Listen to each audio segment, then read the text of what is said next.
Добар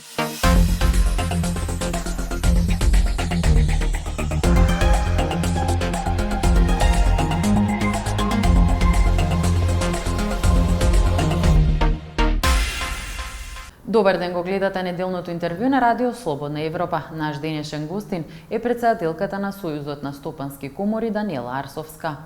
Арсовска, сметате дека е потребно продолжување на финансиската поддршка за фирмите за јуни и јули, но од владата најавија поддршка само за месец јуни.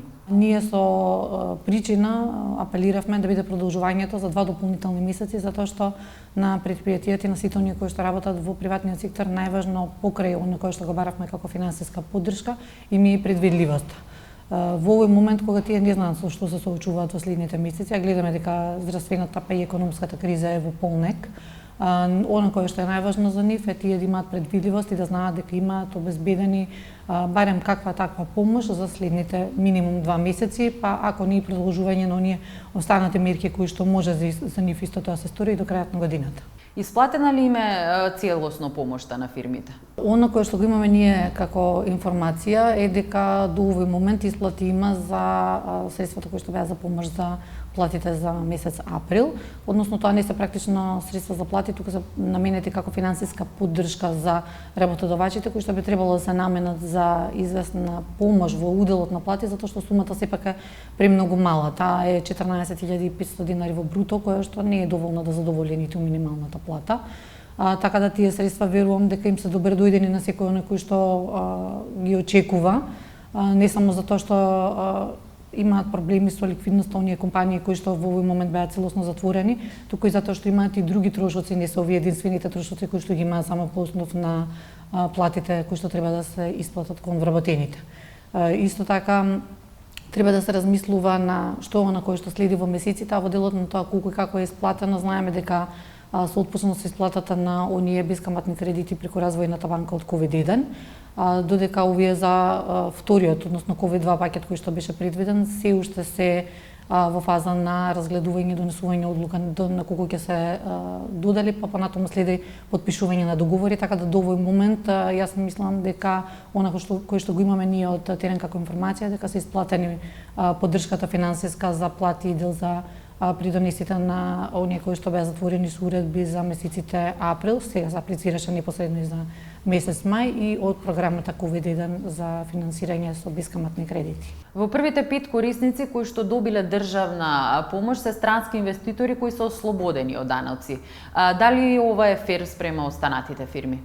Ние, оно кое што го кажавме, тоа беше истакнат како наш став, беше една доста бурна реакција, сметам, и затоа најверојатно удекна во јавноста. И беше таргетирана не само поради тоа што известни компании има и распределуваа навистина мултимилионски добивки во минатата година и тие се ликвидни и можат да го издржат овој потрес кој што се случува во моментот. Меѓутоа не беше толку во насока да било кој биде оштетен, затоа што во овој момент ние како што знаеме тие мерки аплицираа на секој. Секој можеше да аплицира за нив и да добие соодветна помош доколку ги исполнува условите и смета дека таа помош им е необходна и им треба.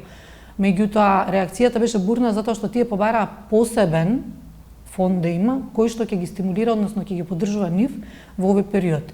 И затоа не знам зошто било кој што добивал во изминатите години, односно еве 10 години наназад државна помош, смета дека му следи преференцијален третман за да добие посебни погодности кои што не ги добиваат останатите предприемачи во Македонија. Колку микро и малите фирми имаат ресурси за да можат да ги искористат мерките? Значи тие сега во момент не бараат средства за развој. Воопшто тие сегменти во нивното работење се ставени на страна. Тие бараат начин како да преживеат. И затоа беше иницијално неопходно да им се помогне без ставање на било какви високи критериуми или услови кои што тие нема да можат да ги исполнат.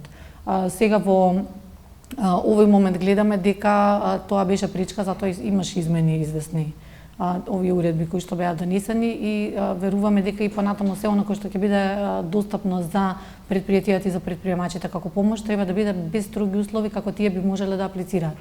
Кај нив најважното нешто е дека тие немаат човечки ресурси, немаат капацитети ниту да ги доследат сите овие прописи кои што се менуваат од ден на ден. Имаме најголема бројка на измени на закони во изминативе 2 години споредбено со претходните години. во Македонија и капацитетите, човечките капацитети пред се на микро, малите и средните предпријатија не се такви да тие можат да ги следат сите овие прописи. Колку од компаниите според вашите проценки имаат намалени приходи? Од она кое што го имаме ние како бројка, значи конкретно со ликвидноста се борат отприлика околу 65% од компаниите на терен. Од она кое што го покажаа нашите анализи кои што беа врз основа на она спроведена анкета која што имавме, отприлика 81% некаде компаниите се оние кои што не можат да се адаптираат на овие услови кои што се случува, односно не можат алтернативно да вршат дејност. Само 19% или биле пред кризата веќе адаптирани на условите, користеле алтернативни канали на достава и така натаму, или пак сега се прилагодиле затоа што дејността им го дозволува.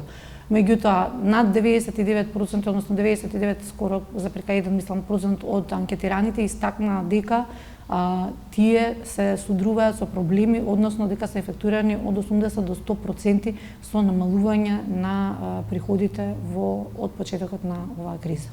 Колка се загубите на компаниите поради пандемијата со коронавирусот до сега? Еве тоа е показателот. Сега не може конкретно да се пресмета затоа што нели треба да ги имате на една страна приходот, на друга страна треба да ги имате расходите кои што ги имате за да можете да пресметате која е конкретната бројка на загуба. Меѓутоа многу е важно на тоа дека проблемот кај нив во овој момент се однесува на ликвидноста. Тоа значи дека вие може да имате фактурирана вредност, која што ќе покаже дека вие би требало да имате некаков приход, меѓутоа тоа не значи дека ќе имате наплата. Што значи дека го има голем број на компании кои што имаат генерирана фактури по основ на обврски дека дале некаква услуга или некаков производ, меѓутоа наплата за тоа кое што го побаруваат се уште немаат и тие се неликвидни. Така да загубите се големи и ќе се пресметуваат на крајот на годината, меѓутоа состојбата во овој момент не е добра затоа што веќе сме трет квартал од 2020 година. Кој е излезот? Дали е потребна некаква преадаптација на компаниите поради пандемијата? Сега во овој момент, она кое што вие го споменувате реадаптација, тоа не е возможно, како што ви напоменав, за нешто над 80% од компаниите, затоа што не постои кај нив алтернативен начин на вршење на дејноста која што ја вршат во моментот. Доколку тие би сакале да се преориентираат на друга дејност, тоа би требало да имаат соодветен бизнес план, или доколку би сакале да направат преквалификација или доквалификација, да научат нешто за да можат да работат нешто друго, тоа повторно треба време, не е нешто кое што може да се направи од денес за утре. Затоа сметаме дека најважното нешто е сега во моментот веднаш неодложно да им се помогне на предприемачите за да го издржат овој период, а веруваме ние дека тие ќе знаат на тоа позитивно да вратат по завршување на кризата. Што мислите како треба да им се помогне?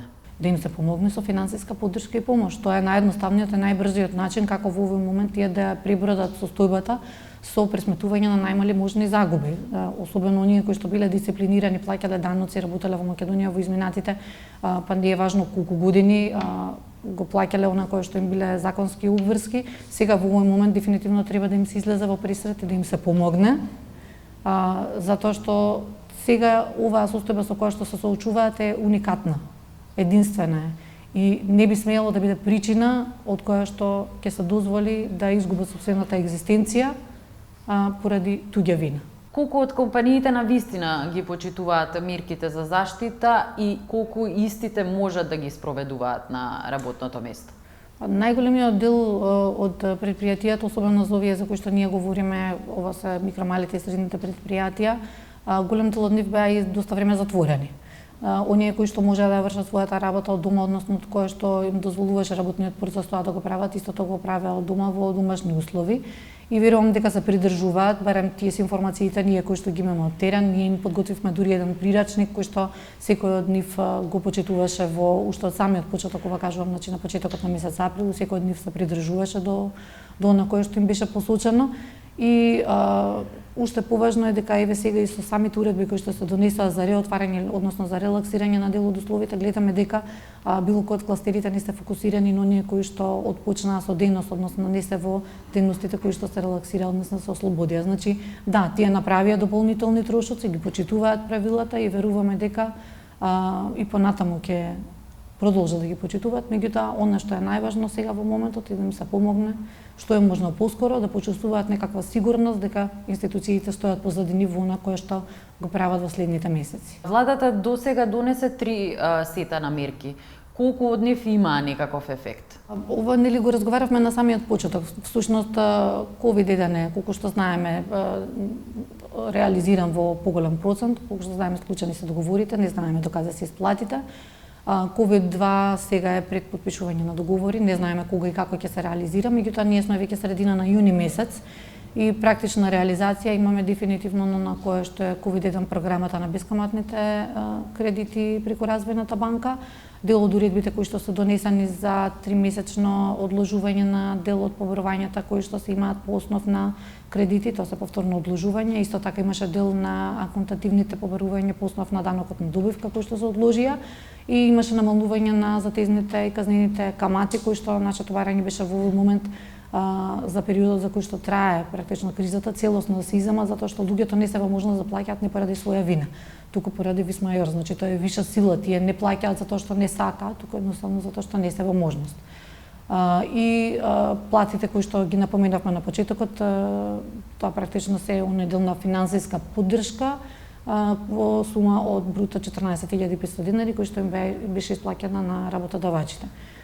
Сега повторно што туку заврши аплицирањето за месец мај, меѓутоа средствата се уште не се пристигнати на сметките на граѓаните затоа што само таква е процедурата. Меѓутоа до овој момент на кој што го пресметуваме во парична помош, навистина сумата не е голема. Каква помош вие сметате дека е потребна? Дали предложивте некои нови мерки до владата? Она кое што го предложивме иницијално, сметам дека навистина беше скромно и требаше да биде од старт прифатено, меѓутоа да почекаме да видиме неколку дена барем што ќе биде одлуката официјално на владата, затоа што она кое што пред малку го спомнавме дека го видовме на пресконференцијата и беше нешто кое што е најава, официјално мислам дека уредба се уште за истото нема. Веруваме дека треба да има одложување на овие пресметки по основ на исплати на контентивните даночни плаќања за данокот на добивка, исто така за да се укинат законски и казнени затезни камати до крајот на годината и да има продолжување минимум за уште 2 месеци за оние на кои што навистина средствата им се необходни за финансиска поддршка од 14.500 денари. Напишавте дека е потребна безрезервна поддршка за спас на македонската економија, проследена со квалитетна стратегија за справување со кризата. Дали тоа значи дека владата нема стратегија? А владата можеби има стратегија, меѓутоа дали е квалитетна, тоа верувам дека е на судот на јавноста. Ние сите треба да апелираме да се направи она кое што е најдобро и да биде целисходно, да видиме дека имаме здрав економски сектор и особено оној дел кој што е најпродуктивен, односно приватниот сектор кој што е носител на македонската економија и при тоа микромалите и средни предпријатија кои што се столбот на економијата и кои што практично се 99% од оние регистрирани ентитети кои што функционираат во државата. Значи апелираме континуирано да се направи таа стратегија нема да не биде потребна само за сега. Значи тоа е нешто кое што треба да се направи минимум на среден, ако не и на долго рок и да функционира во годините кои што доаѓаат. Ви благодарам за издвоеното време. Благодарам и на вас. Тоа беше се во неделното интервју на Радио Слободна Европа. До гледање.